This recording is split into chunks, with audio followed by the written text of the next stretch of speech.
Ukraine में जंग अब किसी वक्त सर्वनाश युद्ध में बदल सकती है। रूस के विदेश मंत्री सर्गेई लावरोव ने जब से उत्तर कोरिया के supreme leader Kim Jong Un के साथ गुप्त मीटिंग की है, अमेरिका और यूरोपीय देशों की नींद उड़ गई है। फ्रांस के जनरल थियरी ने दो टूक चेतावनी दी है कि रूस का खतरा पूरे यूरोप पर मंडराने लगा है। दावा किया जा रहा है कि ट्रंप ने पुतिन को घेरने की जो गलती की है, उससे परमाणु युद्ध का जोखिम और बढ़ गया है। 1235 दिन से ज्यादा की जंग में रूस ने यूक्रेन के साथ साथ नेटो और अमेरिका के हथियारों को भी तबाह कर डाला है। एक खुफिया रिपोर्ट में दावा किया गया है कि पुतिन ने पश्चिमी देशों के लड़ाकू विमान, जिसमें F-16 जेट प्रमुख है, उसको यूक्रेन में तबाह करने के सख्त ऑर्डर दिए हैं। इसके अलावा ब्रिटेन, जर्मनी की तरफ से यूक्रेन को मिले टैंकों का भी यूक्रेन में कब्रिस्तान बना दिया गया है। हम आपको दिखाने जा रहे हैं कि कैसे रूसी सेना इस वक्त पूर्वी और पश्चिमी यूक्रेन पर कब्जा करने के लिए बड़े पैमाने पर ईरानी शाही ड्रोन से हमले कर रहा है। ज़ेलेंस्की खुद कबूल कर चुके हैं कि जब से युद्ध शुरू हुआ है तब से अब तक यूक्रेन पर रूस 28,743 शाही ड्रोन से हमले कर चुका है। हम आपको ये भी दिखाने जा रहे हैं कि यूक्रेन की तरफ से अमेरिका और नेटो देश किस तरह से जंग करने जा रहे हैं। इसके अलावा उत्तर कोरिया के supreme leader Kim Jong Un की रूस के विदेश मंत्री सर्गेई लावरोव से हुई मुलाकात के बाद से ये लगातार साफ हो चुका है कि अब उत्तर कोरिया की घातक परमाणु मिसाइलों का इस्तेमाल यूक्रेन जंग में हो सकता है। इसके अलावा ईरान और उत्तर कोरिया ने भी ये कहना शुरू कर दिया है कि अब वक्त आ गया है कि अमेरिका की तानाशाही और दादागिरी को पूरी दुनिया से खत्म किया जा सके। अमेरिका खुलकर रूस के खिलाफ जंग में उतर चुका है। जर्मनी, फ्रांस, ब्रिटेन भी रूस पर हमला करने के लिए उतावले हैं। युद्ध की बाजी जीतने के लिए घातक हथियारों को यूक्रेन की जमीन पर अमेरिका और पश्चिमी देशों ने पहुंचाना शुरू कर दिया है। लेकिन इस बीच यूक्रेन पर रूस के भयानक हवाई हमलों ने संकेत दिए हैं कि जितना ज्यादा अमेरिका, यूरोपी और पश्चिमी देश यूक्रेन का साथ देंगे, उतना ही भीषण हमला और खौफनाक हमला रूस यूक्रेन पर करेगा। पिछले 24 घंटे में यूक्रेन पर जिस तरह के हमले रूसी सेना ने किए हैं, उन्होंने खूनी जंग के सारे रिकॉर्ड तोड़ डाले हैं। इस बीच उत्तर कोरिया से खबर आई है कि उसके 30,000 कोरियाई सैनिक यूक्रेन पर हमला करने के लिए तैयार हो चुके हैं। इधर यूक्रेन की जमीन अब एक ऐसे परमाणु जंग में बदल रही है जिसकी कल्पना किसी ने नहीं की थी। जरा उत्तर कोरिया से आई इन तस्वीरों को देखिए। एक गहरे काले और सफेद रंग की स्पेशल बोट उत्तर कोरिया के पूर्वी तटीय शहर वॉनसॉन की खाड़ी में जाते हुए देखी जा सकती है, जबकि इस खाड़ी के किनारे बनी सड़कें पर कई गहरे काले रंग की महंगी कारें स्पेशल बोट के साथ साथ दौड़ती देखी जा सकती हैं। इस कार में मौजूद है रूस के राष्ट्रपति पुतिन के बेहद करीबी और रूस के विदेश मंत्री सर्गेई लावरोव, जो स्पेशल बोट पर मौजूद उत्तर कोरिया के supreme leader Kim Jong Un से मिलने पहुंचे हैं। हैरानी की बात तो ये है कि ये गुप्त और खुफिया मीटिंग उत्तर कोरिया के वॉनसॉन कलमा तटीय इलाके की खाड़ी में की गई। वीडियो में साफ देखा जा सकता है कि किम जोंग उन और सर्गेई लावरोव दोनों ही बेहद गर्मजोशी से बात कर रहे हैं। उत्तर कोरिया और रूस के नेताओं की इस गुप्त मीटिंग के वीडियो को उत्तर कोरिया की सरकारी टेलीविजन KRT ने जारी किया है। किम जोंग उन और सर्गेई लावरोव के बीच हुए इस मीटिंग के बारे में वॉर एक्सपर्ट्स ने दावा किया है कि यूक्रेन युद्ध बहुत भयानक होने जा रहा है, जिसमें उत्तर कोरिया के परमाणु हथियार भी इस्तेमाल हो सकते हैं। वीडियो को जिस तरह से जारी किया गया उसके बारे में भी दावा किया गया है कि रूस, उत्तर कोरिया दोनों ही अपने कट्टर दुश्मन अमेरिका, जर्मनी, फ्रांस और ब्रिटेन को चेतावनी दे रहे हैं।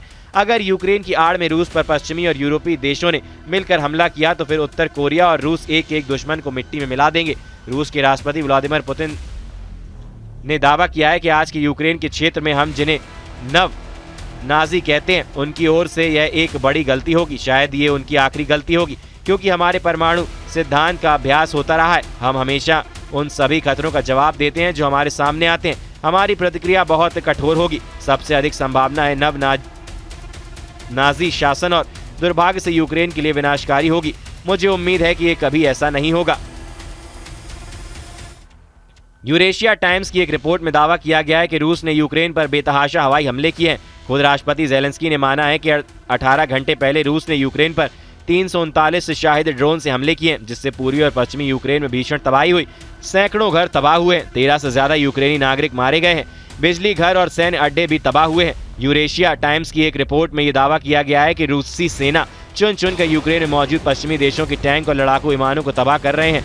दावा तो यहाँ तक किए जा रहे हैं कि अमेरिका के F-16 का कब्रिस्तान यूक्रेन में बनाने के लिए रूसी सेना ने एड़ी चोटी का जोर लगाना शुरू कर दिया है। 9 जुलाई को रूस ने यूक्रेन पर 728 ड्रोन और मिसाइलें दागी हुई थी, जिसकी वजह से यूक्रेन का एयर डिफेंस सिस्टम फेल हो गया था। यूक्रेन के इस वक्त एयर डिफेंस में इस्तेमाल होने वाली मिसाइलों की भारी कमी हो गई है। यही वजह है कि अब राष्ट्रपति ट्रंप ये कहने को मजबूर हुए हैं कि यूक्रेन में रूस के खूनी हमलों को अब बर्दाश्त नहीं किया जा सकता और अब हम मिलकर रूस को सबक सिखाएंगे। रूस के खूंखार हमलों के दावा का असर अमेरिका पर साफ देखा जा सकता है। ये तस्वीरें मलेशिया की राजधानी कुआलालंपुर में आसियान शिखर सम्मेलन की हैं। 11 जुलाई की इन तस्वीरों में साफ देखा जा सकता है कि अमेरिकी के विदेश मंत्री मार्को रूबियो रूस के विदेश मंत्री सर्गेई लावरोव के पास आते हैं और फिर उनसे कुछ कहते हैं। स्थानीय मीडिया से जुड़ी रिपोर्ट्स के मुताबिक उनमें यह दावा किया गया है कि अमेरिका के विदेश मंत्री मार्को रूबियो ने सर्गेई लावरोव से जंग और तेज न करने को कहा है, जबकि लावरोव ने उनसे कहा कि जब तक रूस का स्पेशल मिलिट्री ऑपरेशन यूक्रेन में पूरा नहीं हो जाता तब तक रूस हमले नहीं रोकेगा।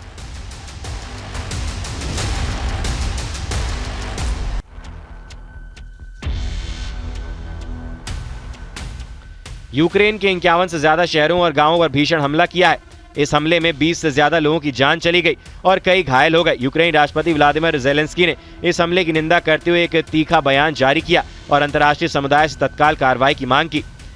ज़ेलेंस्की ने ट्वीट कर कहा, हमारी आपातकालीन टीमें लगातार जमीन पर काम कर रही हैं, जहां जरूरत है वहां लोगों को राहत दी जा रही है। ज़ेलेंस्की ने लिखा, रूसी हमले की भयावहता का अंदाजा इसी से लगाया जा सकता है कि रूस ने एक ही रात में लगभग 339 हमलावर ड्रोन से अटैक किए हैं। इसमें अधिकांश ईरान निर्मित शाहिद 136B ड्रोन थे, जिन्होंने यूक्रेनी इलाकों को तबाह किया है। इसके साथ ही रूस ने करीब 70 बैलिस्टिक और क्रूज मिसाइलों से भी विभिन्न शहरों पर हमला किया। यूक्रेनी वायुसेना के मुताबिक रूस ने 14 इस्कंदर M और KN-23 बैलिस्टिक मिसाइल से हमले किए हैं। इसके अलावा 250 हमलावर शाहिद ड्रोन से हमले किए हैं। यूक्रेनी सेना का दावा है कि उसने यूक्रेन की 6 बैलिस्टिक मिसाइलें और 128 ड्रोन को मार गिराया। रूसी हमलों से यूक्रेन की राजधानी कीव समेत जाइटोमिर, खमेलनीटस्की, टेर्नोपिल, जेनेरिव, Sumy, Odesa, Poltava, Dnipro, Mykolaiv, Kharkiv और चरकासी क्षेत्र में भारी नुकसान हुआ है।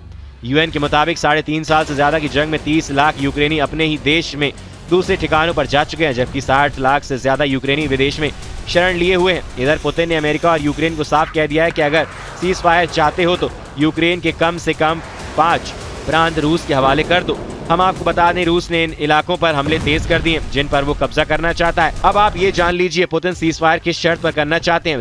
रूसी सूत्रों के मुताबिक रूस ने यूक्रेन से 5 प्रांत देने को कहा है। रूस जिन 5 जगहों से यूक्रेन की आर्मी को हटाने पर तुला है वे हैं डोनेत्स्क, खेरसोन, खार्किव, जापोरिजिया और लुहांस्क। डोनेत्स्क एरिया में रशियन बोलने वालों का प्रतिशत ज्यादा है, जो खुद को रूस के करीब मानते हैं।